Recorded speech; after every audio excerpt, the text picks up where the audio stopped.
ओम नमो भगवते वासुदेवाय। नमस्कार दोस्तों, स्वागत है आप सभी का हमारे चैनल भक्ति ज्ञान में। दोस्तों आइए सुनते हैं श्रीमद् भागवत महापुराण की कथा। दोस्तों, पिछली कथा में हमने वर्णन किया था अरिष्टासुर का उद्धार और कंस का श्री अक्रूर जी को ब्रज में भेजना। आज की कथा में हम वर्णन करेंगे केसी और व्योमासुर का उद्धार तथा नारद जी के द्वारा भगवान की स्तुति। श्री सुखदेव जी कहते हैं, परीक्षित, कंस ने जिस केसी नामक दैत्यों को भेजा था वह बड़े भारी घोड़े के रूप में मन के समान वेग से दौड़ता हुआ ब्रज में आया। वह अपनी टापों से धरती खोदता आ रहा था। उसकी गर्दन के छितराए हुए बालों के झटके से आकाश के बादल और विमानों की भीड़ तितर बितर हो रही थी। उसकी भयानक हिनहाट से सब के सब भय से कांप रहे थे। उसकी बड़ी बड़ी आंखें थीं। मुंह क्या था, मानो किसी वृक्ष का खोडर ही हो। उसे देखने से ही डर लगता था। बड़ी मोटी गर्दन थी। शरीर इतना विशाल था कि मालूम होता था काली काली बादल की घटा है। उसकी नियत में पाप भरा था। वह श्री कृष्ण को मारकर अपने स्वामी कंस का हित करना चाहता था। उसके चलने से भूकंप होने लगता था। भगवान श्री कृष्ण ने देखा कि उसके हिनहाट से उनके आश्रित रहने वाला गोकुल भयभीत हो रहा है और उसकी पूंछ के बालों से बादल तितर बितर हो रहे हैं तथा वह लड़ने के लिए उन्हीं को ढूंढ भी रहा है। तब वे बढ़कर उसके सामने आ गए और उन्होंने सिंह के समान गरज कर उसे ललकारा। भगवान को सामने आया देख वह और भी चिढ़ गया तथा उनकी ओर इस प्रकार मुंह फैलाकर दौड़ा मानो आकाश को पी जाएगा। परीक्षित, सचमुच केसी का वेग बड़ा प्रचंड था। उस पर विजय पाना तो कठिन था ही, उसे पकड़ लेना भी आसान नहीं था। उसने भगवान के पास पहुंचकर दुलती झाड़ी, परंतु भगवान ने उससे अपने को बचा लिया। भला वह इंद्रियातीत को कैसे मार पाता। उन्होंने अपने दोनों हाथों से उसके दोनों पिछले पैर पकड़ लिए और जैसे गरुड़ सांप को पकड़कर झटक देता है उसी प्रकार क्रोध से उसे घुमाकर बड़े अपमान के साथ 400 हाथ की दूरी पर फेंक दिया और स्वयं अकड़ कर खड़े हो गए। थोड़ी ही देर के बाद केसी फिर सचेत हो गया और उठ खड़ा हुआ। इसके बाद वह क्रोध से तिलमिलाकर और मुंह फाड़कर बड़े वेग से भगवान की ओर झपटा। उसको दौड़ते देख भगवान मुस्कुराने लगे। उन्होंने अपना बायां हाथ उसके मुंह में इस प्रकार डाल दिया जैसे सर्प बिना किसी आशंका के अपने बिल में घुस जाता है। परीक्षित, भगवान का अत्यंत कोमल कर कमल भी उस समय ऐसा हो गया मानो तपाया हुआ लोहा हो। उसका स्पर्श होते ही केसी के दांत टूट टूट कर गिर पड़े और जैसे दलोदर रोग उपेक्षा कर देने पर बहुत बढ़ जाता है वैसे ही श्री कृष्ण का भुजदंड उसके मुंह में बढ़ने लगा। अचिंत्य शक्ति भगवान श्री कृष्ण का हाथ उसके मुंह में इतना बढ़ गया कि उसकी सांस के भी आने जाने का मार्ग न रहा। अब तो दम घुटने के कारण वह पैर पीटने लगा। उसका शरीर पसीने से लथपथ हो गया। आंखों की पुतली उलट गईं। वह मल त्याग करने लगा। थोड़ी देर में उसका शरीर चेष्ट होकर पृथ्वी पर गिर पड़ा तथा उसके प्राण पखेरु उड़ गए। उसका निष्प्राण शरीर फूला हुआ होने के कारण गिरते ही पकी ककड़ी की तरह फट गया। महाबाहु भगवान श्री कृष्ण ने उसके शरीर से अपनी भुजा खींच ली। उन्हें इससे कुछ भी आश्चर्य या गर्व नहीं हुआ। बिना प्रयत्न के ही शत्रु का नाश हो गया। देवताओं को अवश्य ही इससे बड़ा आश्चर्य हुआ। वे प्रसन्न हो होकर भगवान के ऊपर पुष्प बरसाने और उनकी स्तुति करने लगे। परीक्षित, देवर्षि नारद जी भगवान के परम प्रेमी और समस्त जीवों के सच्चे हितैषी हैं। कंस के यहाँ से लौटकर वे अनायासी अद्भुत कर्म करने वाले भगवान श्री कृष्ण के पास आए और एकांत में उनसे कहने लगे, सच्चिदानंद स्वरूप श्री कृष्ण, आपका स्वरूप मन और वाणी का विषय नहीं है। आप योगेश्वर हैं। सारे जगत का नियंत्रण आप ही करते हैं। आप सबके हृदय में निवास करते हैं और सबके सब आपके हृदय में निवास करते हैं।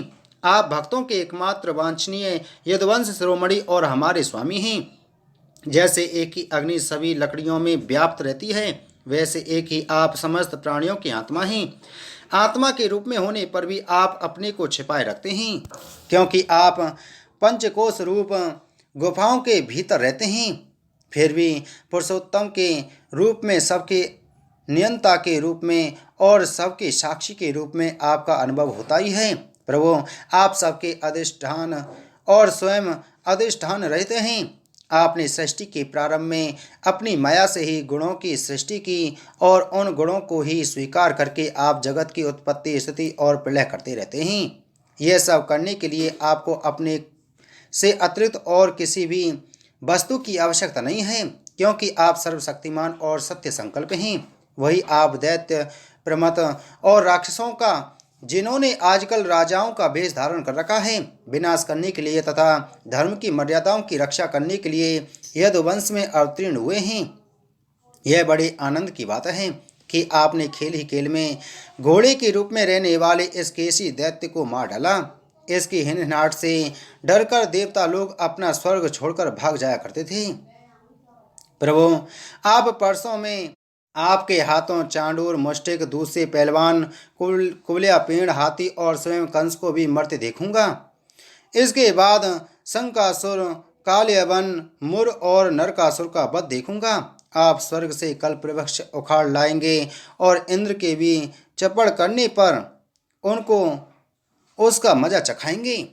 आप अपनी कृपा, वीरता, सौंदर्य आदि का शुल्क देकर वीर कन्याओं से विवाह करेंगी और जगदीश्वर, आप द्वारका में रहते हुए नृग को पाप से छुड़ाएंगे। आप जामवंती के साथ सामंतक मणि को जामवान से ले आएंगे और अपने धाम से ब्राह्मण के मरे हुए पुत्रों को ला देंगे।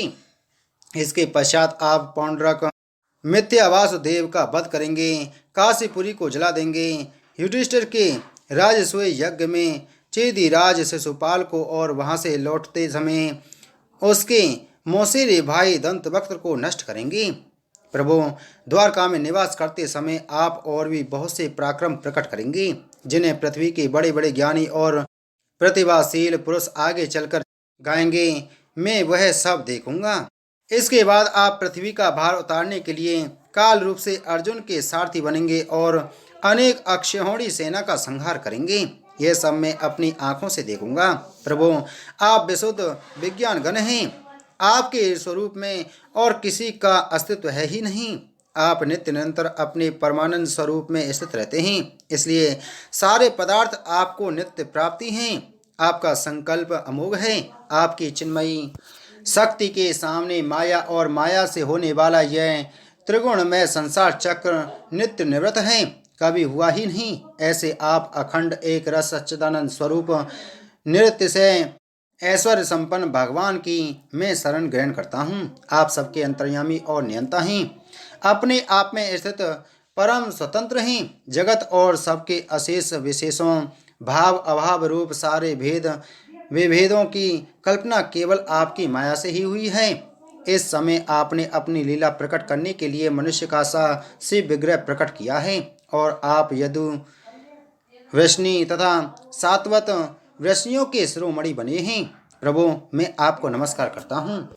श्री सुखदेव जी कहते हैं, परीक्षित, भगवान के परम प्रेमी भक्त देवर्षि नारद जी ने इस प्रकार भगवान की स्तुति और प्रणाम किया। भगवान के दर्शनों के आह्लाद से नारद जी का रोम रोम खिल उठा। तदंतर उनकी आज्ञा प्राप्त करके वे चले गए। इधर भगवान श्री कृष्ण केसी को लड़ाई में मारकर फिर अपने प्रेमी एवं प्रसन्नचित्त ग्वाल बालों के साथ पूर्ववत पशुपालन में के काम में लग गए तथा ब्रजवासियों को परमानंद वितरण करने लगी। एक समय वे सब ग्वाल बाल पहाड़ की चोटियों पर गाय आदि पशुओं को चरा रहे थे तथा कुछ चोर और कुछ रक्षक बनकर छिपाने का, लुका छुपी का खेल खेल रहे थे। राजन, उन लोगों में से कुछ तो चोर और कुछ रक्षक तथा कुछ भेड़ बन गए थे। इस प्रकार वे निर्भय होकर खेल में रम गए थे। उसी समय ग्वाल का वेश धारण करके व्योमासुर वहां आया। वह मायावियों के आचार्य मायासुर का पुत्र था और स्वयं भी बड़ा मायावी था।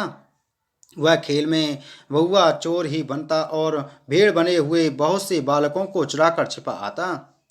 वह महान असुर बार बार उन्हें ले जाकर एक पहाड़ी की गुफा में डाल देता और उसका दरवाजा एक बड़ी चट्टान से ढक देता। इस प्रकार ग्वाल बालों में केवल 4-5 बालक ही बच रहे। भक्त वत्सल भगवान उसकी यह करतूत जान गए। जिस समय वह ग्वाल बालों को लिए जा रहा था, उसी समय उन्होंने जैसे सिंह भेड़ियों को दबोच ले, उसी प्रकार उसे धर दबाया। व्योमासुर बड़ा बली था। उसने पहाड़ के समान अपना असली रूप प्रकट कर दिया और चाहा कि अपने को छुड़ा लूं, परंतु भगवान ने उसको इस प्रकार अपने शिकंजे में फांस लिया था कि वह अपने को छुड़ा ना सका। तब भगवान श्री कृष्ण ने अपने दोनों हाथों से जकड़कर उसे भूमि पर गिरा दिया और पशु की भांति गला घोंटकर मार डाला। देवता लोग विमानों पर चढ़कर उनकी यह लीला देख रहे थे। तब भगवान श्री कृष्ण ने गुफा के द्वार पर लगे हुए चट्टान के पेहान तोड़ डाले और ग्वाल वालों को उस संकटपूर्ण स्थान से निकाल दिया। बड़े बड़े देवता और ग्वालवाल उनकी स्तुति करने लगी और भगवान श्री कृष्ण ब्रज में चले आए। बोलो श्रीमद् भागवत महापुराण की जय। बोलो श्री कृष्ण चंद्र भगवान की जय।